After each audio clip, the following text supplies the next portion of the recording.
La moto, una Cagiva 650, irriconoscibile sul campo a 2 passi dalla strada, accartocciata nell'impatto tremendo, e poco distante il corpo senza vita di Paolo Cancian, sbalzato dallo schianto.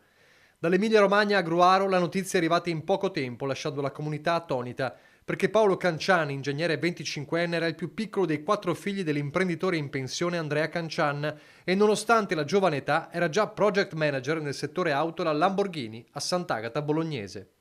Il lavoro che sognava e che aveva conquistato dopo la laurea in ingegneria a Trieste e uno stage nell'aprile dello scorso anno nella leggendaria casa automobilistica. Una vita davanti, una vita spezzata in sella alla sua moto, finita contro un'auto sulla strada provinciale 255, vicino alla sede della Lamborghini, mentre stava tornando a casa. Illeso il conducente dell'auto, originario di San Giovanni in Persiceto.